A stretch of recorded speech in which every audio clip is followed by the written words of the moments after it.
fuerza. تنبیه مردم انقلاب اسلامی که فرصتی شد در کشور ونزوئلا و در آمریکای لاتین تونسته جمهوری اسلامی ایران رو متوقف کنه. طریق پیشرفت رو داشتیم علیرغم همه کشورهای مستقل که ارتباطشون با یکدیگر میتونه جواب از این جهت که مقاومت مردم وادار بکنه و همنشینی به این همون نقطه ایست که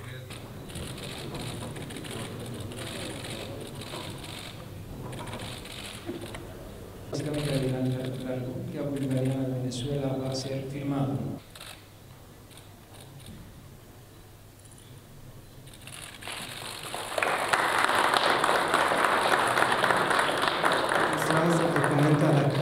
Hemos llegado a este año 2022 en mejores condiciones, más preparados y más fuertes para articular la fuerza de Irán y Venezuela en un mapa de cooperación verdaderamente asombroso.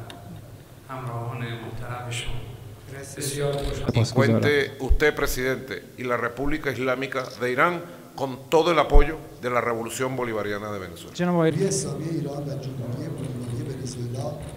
سیاست خارجی جمهوری اسلامی ایران همواره ارتباط با کشورهای مستقل بوده و ونزوئلا نشون داد که در مقابل تهدیدها و تحریم‌های دشمنان و امپریالیسم ایستادگی و مقاومت مثال زدنی داشته. از طرف دولت جمهوری اسلامی ایران و جناب آقای کارلوس امضای سند همکاری 20 ساله بین دو کشور جلوه‌ای است از اراده مسئولین عالی دو کشور برای توسعه روابط در حوزه‌های مختلف.